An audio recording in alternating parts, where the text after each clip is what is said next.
Welcome back to Meta Talks. I'm very excited today.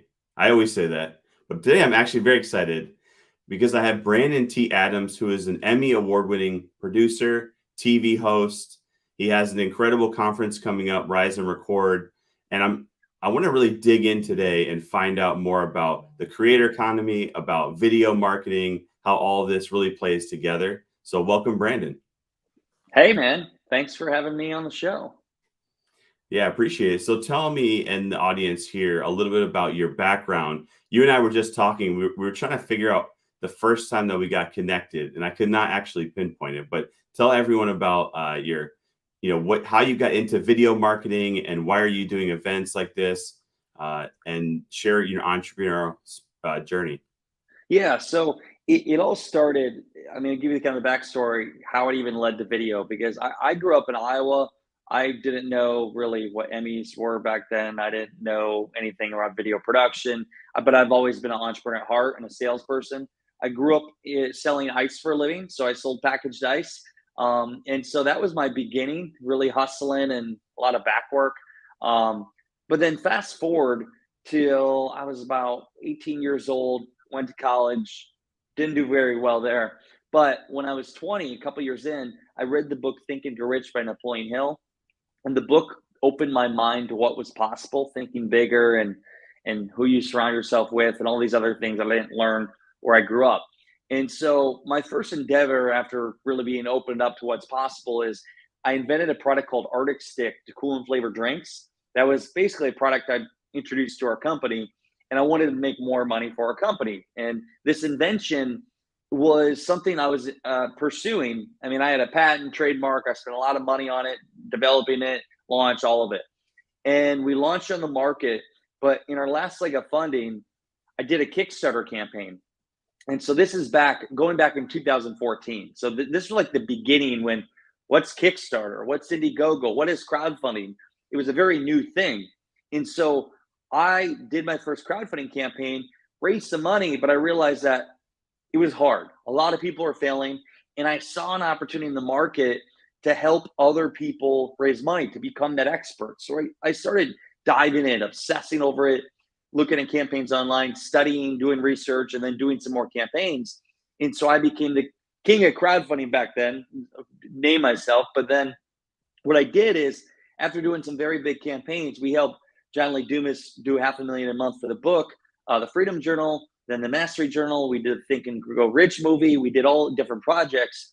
I saw why crowdfunding, like how it could be so powerful, but what was a key driver to make the campaign successful? And what I learned was it was the stories that we told through the copy on the pages, and more specifically, the videos that we created. We created videos that got their attention. Let's say a 1.5 to 3 minute video.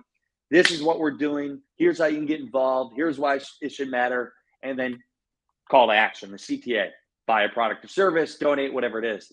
And so after doing that, I realized that I was more obsessed with the video side of things. So I started doing more video shoots. We created the company, the Accelerate Media Group, and we started producing commercials, promo videos. And eventually, when I got into the TV world, was a guy named Greg Roulette came to me. He said, I shot a pilot for this show called Ambitious Adventures. And if you can help me raise the money for it, I'll make you my co-host and we'll take the show to market. And so I said, yes. We raised the money, funded it within 2 months, did our first filming in 90 days. And we had a distribution deal with the Entrepreneur Network and then Amazon Prime and then Facebook Watch when it first came out. And that was my first show. And then since then, I'm on my fourth show now that I'm an executive producer on, and then also did the film Think and Grow Rich Legacy. And so that's my journey. It really, entrepreneur that had this endeavor that he took, that found out crowdfunding was an opportunity, but I found out video is what helped crowdfunding succeed. And then I got obsessed with the video process. And now I do video productions at the highest level, but also help other people understand how to use video to grow their business. Amazing. So I am curious. We were just at this small event, and some of these bigger brands were talking about how a lot of the video that they're producing now is actually low production quality because what they're finding is, people want this like selfie view Of course, they look at like, sound quality very high, good lighting, but even these big brands are actually having like employees basically taking selfies and talking about their products and services. And I thought that was really fascinating that they're foregoing a lot of this high production quality. And what are your thoughts then around, how, social media and driving, the way that somebody even actually films themselves? Yeah, I mean, most of the content I shoot is with a phone. You don't need a polished video. There's a time and a place and a way you can use that. I think if you want to take your business to a whole new level, there becomes a time where you create videos like that are more, you create once and you utilize in your systems and processes. But most of the content you're going to shoot with your phone. Heck, some of the videos that perform the best on ads are iPhone videos for us. And so creating selfie videos, like something that doesn't look sexy in terms of perfect lighting and all these angles and everything. And what I would say is start by just creating videos with your phone and publishing on social media and just sharing your wisdom with the world, sharing your story, who you are as a person, what you do, and how you can help people. And doing that consistently, because that's what becomes your brand and what people know you as. And I really understood that whole branding thing because when I started out in crowdfunding, I knew that I had to tell the world about me being a crowdfunding expert. I went on morning shows across the country, wrote a book, went on podcast shows. I told everybody I was the best in crowdfunding before I even really knew what I was doing. And so I was building a brand. I built it so much that people still reach out to me today for crowdfunding, and I became known in that space. But then I slowly transitioned to video. And once I realized, wow, like I really built a brand there in terms of crowdfunding, that means I just need to, whatever I'm going to do, I need to consistently share that message with the world. And so now what do I talk about? Talk about how to use video, talk about share your story. And I talk about how we grow companies through business development, scaling companies through fundraising. We get influencers, we sit on boards. And so I consistently share that on camera. And now people know me for that. And so to answer your question long-winded, yeah, start with your phone and share what you do and post regular content. You may not do like I do. I post video content every single day. Sometimes we're putting 3 videos out a day. But as long as you're doing a couple a week, 3 a week, because you're staying on top of people's minds. And beyond on social media, Daniel, it's sending personal videos with your phone. Like I sent 3 or 4 this morning already. Personal video, send to somebody, and it's like personal to them because most people don't do that, but that's a good way to just connect with them versus a text or a picture. And so just sending personal videos out to whether friends, family, prospects, customers, clients, you name it. Wait a minute. So I'm not the only one you sent a personal video to? No. Man. But I do. But here's the thing. Oh, it was a really good one. It was really good. Personal video to you, that means you're doing something right because you're on my sphere of like influence mine or somebody I want to engage with. And one thing I do every year is I'll send out 150 personal videos for Christmas and personal videos to people. And so I found that to be a very powerful way to just like, it's better than a card, right? Like I'll send you a card or I'll just send you a personal video. Yeah, no, I love the personal video. I've taken that from you actually. After you sent it to me, I started now saying that to other people because I think I used to see that on LinkedIn a lot, but it was always like a very salesy personal video, and I don't even know the people, so I always actually found it kind of odd. But when you have their relationship, it's such a small thing, but it goes really far. So thank you for that. So anyone out there, send a personal video to everyone that you really want to reconnect with and stay connected. So I have a question though. I think storytelling is an art, and I've listened to some of the things that you've said and other people at your events and stuff, and what how you can curate that story. I think that's something that's really challenging for a lot of people is how do they tell their story? How do they get that out there through video? So what is something that helps you when you're trying to craft the story, and how do you portray that story in the video? Yeah. I mean, first write down and ask yourself, like, what do you want people to know you as or know you for? Because that becomes your brand. I mean, there's not everything about your story you're probably going to want to share, but there's a lot of things about your story that I feel in the right time are good to share because people connect with humans. People connect with people. And whatever your past is, past experience, whether trials, tribulations, you have a loss in the family, you deal with a hardship, you have an obstacle, win, loss, whatever. Somebody else in the world, millions of other people in the world have went through the same thing in some way.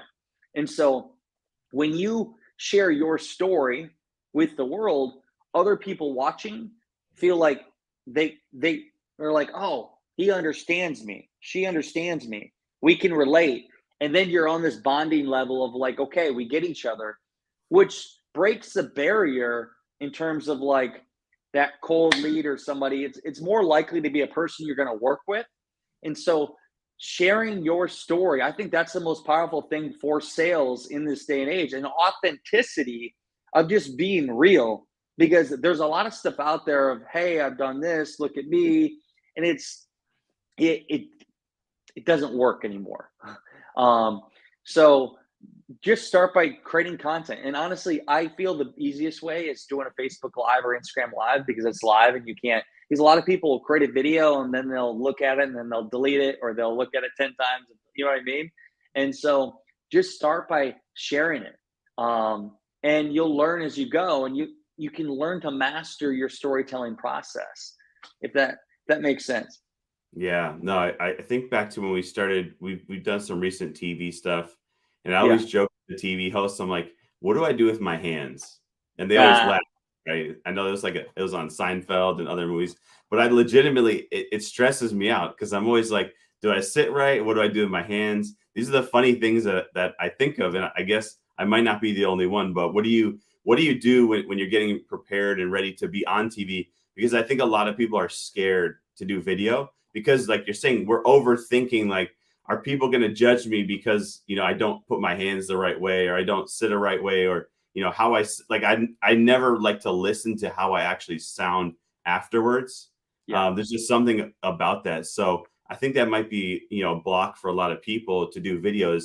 They're overthinking a lot of these things before they even get to, what am I actually going to say? So how do you, being on TV and doing this for a while, how do you get over those things and not overthink?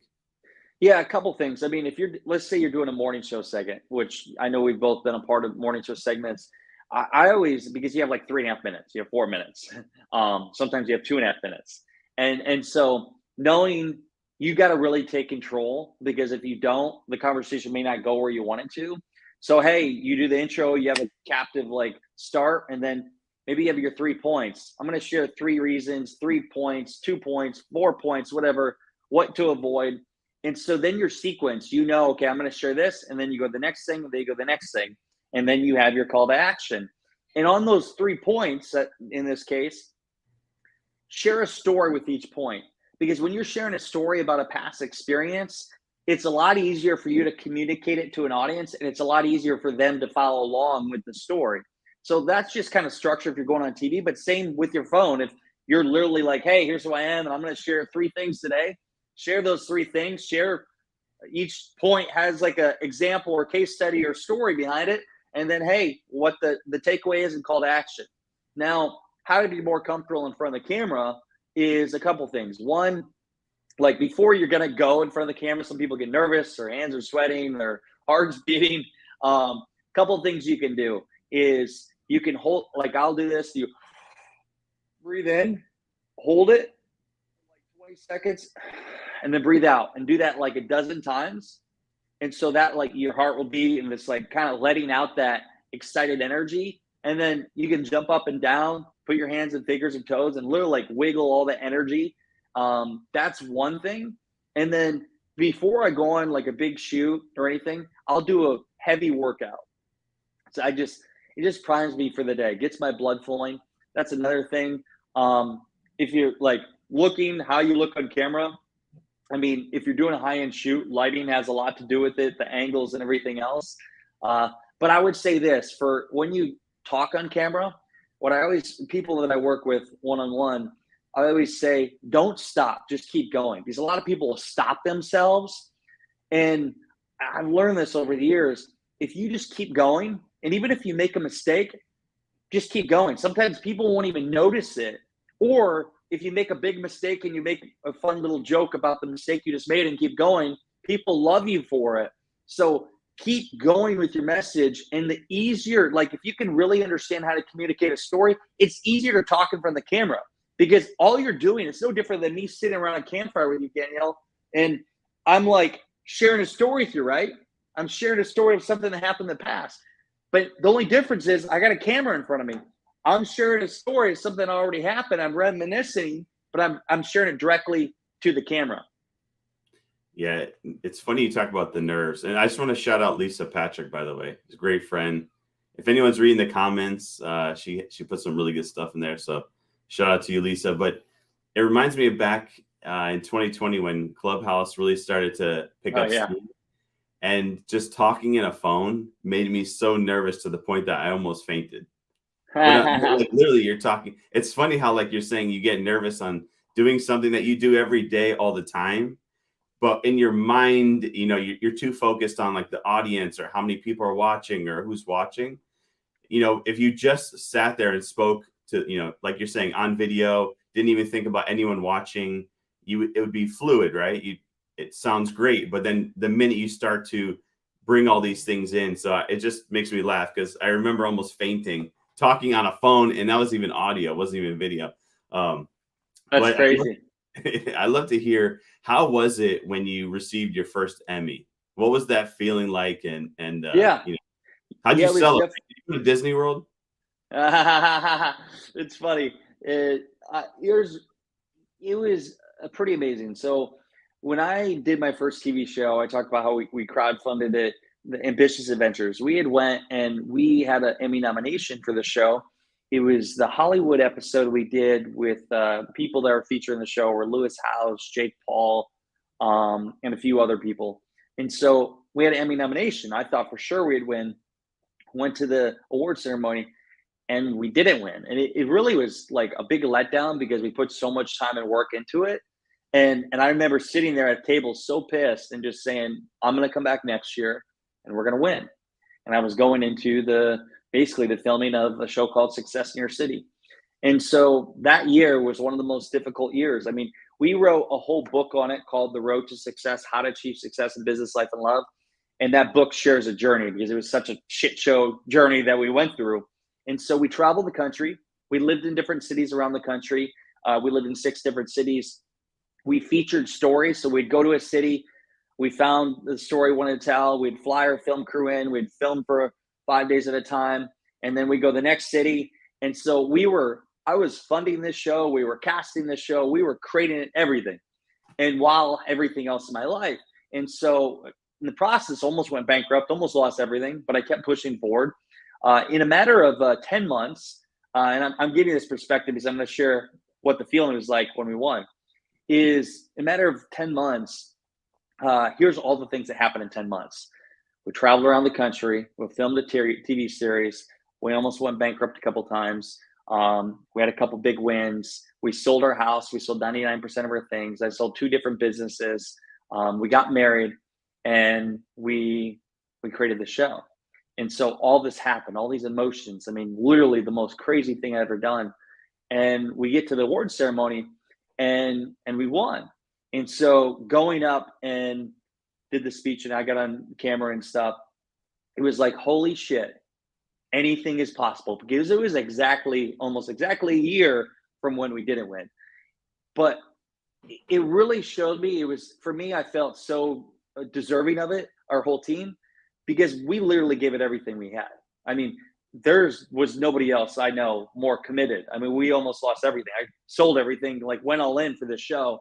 And so we definitely earned it. And it was a feeling of, okay, this is what's possible when you commit yourself to something and telling the right stories. And that's when I realized, like, I love this. This is amazing. And so we went on to do more work. We won another Emmy. And so that's my answer. It's a pretty good feeling. But I always say, like, what's the Emmy in your life? Whether it's an Emmy, a business goal, you have something you're striving for. What are you willing to commit to get there? And once you get there, enjoy it because you earned it. Yeah, I mean, I think we know if you want to be successful in business, you know, I always laugh when people say like balance, but I mean, I think when you're in that startup mode, like you're saying, it sounds like whether it's a There TV is no show, balance. Yeah, I mean, entrepreneurship is like you got to go all in 100%. You got to give everything in that beginning phase. Obviously, once you get it going and it's you got systems, processes, but Yeah. it's really, really challenging. And I think people rarely talk about that part of the journey. It's always like them sitting next to a Lambo versus like that's why I always enjoy your book and you just in general because you're very vulnerable and you talk Yeah. about which I know you talk obviously secrets to the video marketing but it really it's it I think it gets to a lot of people because it's reality and a lot of people don't want It's to talk about real. I mean, when you learn to just be your authentic self, I think as you get older, you just less bullshit to deal with. You just kind of, it is like you share what it is. The more you just be really true and authentic to yourself and not try to be somebody you're not, I feel the more success you're going to have, the more people will love you, but the better you're going to feel as a human being. I mean, I share how I went through the gauntlet and shared the wins and like people say you're successful and all that, but like what is success when you really look at it, the grand scheme? And the question we all should ask ourselves is what is success to you? Like, yeah, I feel like I'm successful in my own way, but like, what does that mean? I mean, are you looking at it from a financial standpoint, looking from awards, you looking at relationship, family? Like, I'm always asking myself, how can I be a success in my own view in these areas? I think everybody else should do that as well, because the problem is when you watch social media and you see the person on, maybe it's them on a jet or in front of a car, which nothing wrong with that. I believe in massive wealth, but that doesn't mean if you don't have that, you're not a success. Like I wear the same thing every day, black. Uh, I don't buy fancy things. I'm a simple guy. My money goes towards investments and it goes towards my events and really building the future out. So that really was a driver for me with the show and everything is to change how people looked at success and what it really was. yeah, can you share too? I know there's something and I do want to get into the event. Yeah. But before we do that, I'm curious. You've been able to align and connect with some very influential people. Yeah. So, and I was very impressed by that. Can you share, how are you able to do that? And, is there something that you feel maybe people are not doing that you did? Yeah. It's, I look at some of my friends and mentors, and I'll throw a few off, like Kevin Harrington from Shark Tank, Jeff Hoffman, Priceline.com, John Lee Dumas, Entrepreneurs on Fire, and many other ones, people that have made an impact in my life over the years. And they were people early on that I met. And before I met them, I researched them, studied them, but I never came from a place of wanting something because people like that, and now people like self, everybody wants something from you. They want money, they want introductions, they want connections, and they want something and it can be very like wearing on you. Um, but here's the point I'm getting at is when you come to somebody like that, whoever you want to connect with, don't ask for something. Don't say, "Will you mentor me?" Because they get that shit all the time. Come from a place of, for one, you treat them as equal because you're both humans, right? Hey, here's who I am, and say, hey, how can I help you? But actually mean it. Because I've had millions, not millions, but like I've had so many people say, I want to help you. But talk is cheap. I want to see the real shit. And so most people don't follow through. For me, I've always been in the long game and I've helped these people. I helped them launch best selling books. I helped them get on stages. I helped land on big shows. I made them money. I made them money, a lot of money. And when people get paid, they pay attention. And so after you do this long enough, not expecting anything. And by the way, it's not that I'm going to do this for you and then you do that for me. That's not. I don't like that. Come from a place of you're not going to get anything out of it besides the feeling of feeling good because you helped them. And when you do that and you show up for 1, 2, 3, 4 years, you will build relationship with some very powerful people that can help you get way farther than you could get alone.